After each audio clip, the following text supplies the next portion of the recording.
Good afternoon, Jim Twelves here. I'd like to talk to you about how we're seeking to develop the culture of our program.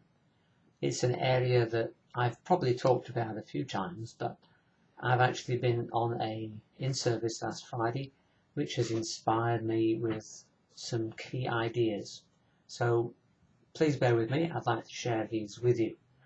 First of all, a short list of what we're not trying to do, and then a longer list of what we are trying to do. So first of all, I'd like to go through some of the things that we are not doing and don't intend to. We don't want to give you the impression as staff that we have all the facts. We don't. Nor do we want to give you the impression that we have all the content that we want to give to you as students. We also don't focus on giving you all the facts of the KLAs. Now, to go into the school, into the classrooms, you need that. So I'm sorry that I haven't stressed this enough, but you need to get out there and really read up, study the content of your KLAs. It's not something that you can expect to find handed to you on a plate in some of the units which are more KLA obvious. Yes, there will be some content, but it is not a focus of our program to give you that KLA content. We want you to go and research that yourself. Two more on the negatives.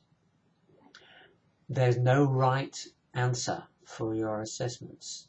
There isn't a stock standard right best essay.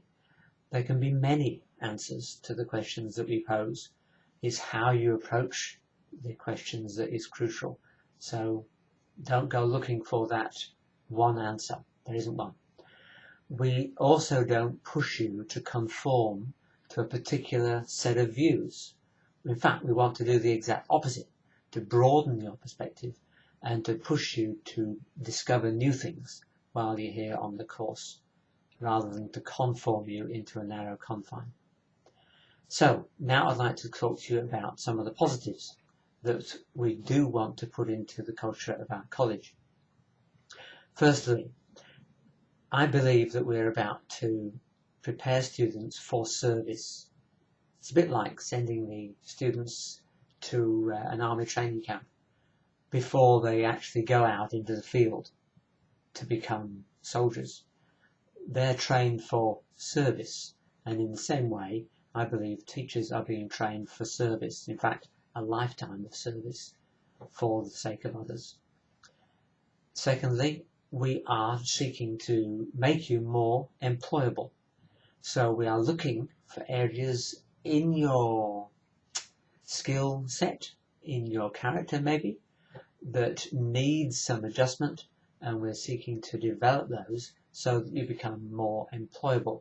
So do forgive us if we are prodding in areas of sensitivity. We're doing that so that you may become more employable. Thirdly, yes, we are seeking to develop your teaching skills. And in that regard, I believe that our intensives should have a larger emphasis on you getting up there and teaching. Teaching, obviously, in the unreal situation of teaching your peers and lecturers, but still practicing the actual art of teaching. So we want to do that, and that's very important to us. Fourthly, we are championing cooperative learning communities. That's so important to us here, because when you get out there in the schools, you become part of a community of teachers. You're not a lone ranger just on your own and you have to do everything and provide everything yourself. No, you're part of a team. So as a college, we should be training you to be part of a learning and teaching community. So yes, you're going to have to rub shoulders with one another. Yes, you'll find that you've got strengths where people have got weaknesses. That's good and healthy. Enjoy it. It'll happen all the way through your career. Number 5. Our program is aiming to broaden your worldview. Now, you've come to us from so varied backgrounds, which is really enriching for us. But one of the things we want to do intentionally is broaden your view. You may have come from one set of experiences. I trust that through studying with us and working with us, your viewpoint can become wider and that you can appreciate other perspectives more easily. Number 6. I would like to think that our lecturers, including me, are always seeking to demonstrate different styles of teaching for different learning styles. It's a conscious effort to try and do that because we're obviously humans and we like to work in the way that we're used to, but we really want to stretch ourselves to meet the different learning styles of you and demonstrate the different learning teaching styles so that you are familiar with those when you're out there in the classroom. Number 7. We always want to develop assessment styles which are innovative, they're different, and they actually meet the different learning styles of you. In the past, college has always been setting up the essay, the standard essay with introduction, meat, and conclusion. That is a thing of the past, and our assessment styles are now going to become more varied. You've already seen that, and I'm really thrilled that we've got a new aspect this year, namely the 10% for discussion, which really is a way that the lecturer can give a score on a qualitative assessment. So it's not a case of you writing stuff, it's a case of the lecturer scoring you for what they perceive to be how you've engaged with the whole community and with the material. Number 8. We champion self-learning, and this, I would argue, is probably the biggest difference between bachelor study and master's study. At bachelor study, it's understood that a lot of the material comes from the lecturer. At master's graduate level, the understanding is that you're in control of your learning.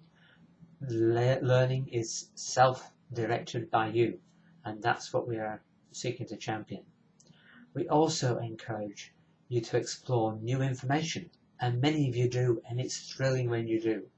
But we want to give you more space to bring that learning that you've discovered into the classroom, into the intensive, and share that with the rest of us. Share your passion for what you found. It may not be on our program, but it's still very vital and relevant to what we're trying to do. So don't feel embarrassed if you've found some new material. Stick it out there on the news forum. Bring it to the intensive. Whatever method works for you. Be encouraged to bring new information.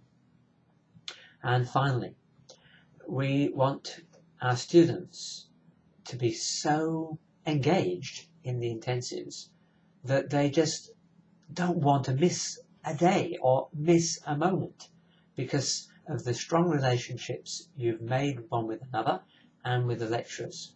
Relationships are so key, so it's not a case of coming and being a sponge, soaking in all the goodies that the lecturer has for you. It's much more a case of being part of a community and just wanting to be there. And Friday is always so sad because you have to depart and go online. But I'm just stressing that the intensive is so important for culture building, relationship building, and so on. I trust these thoughts have been a bit of a help. I might actually put pen to paper as well for those who learn better through reading. But take my heart. We are about creating a very unique culture here at Alpha Crucis. God bless and have a great half of this second half of this first semester.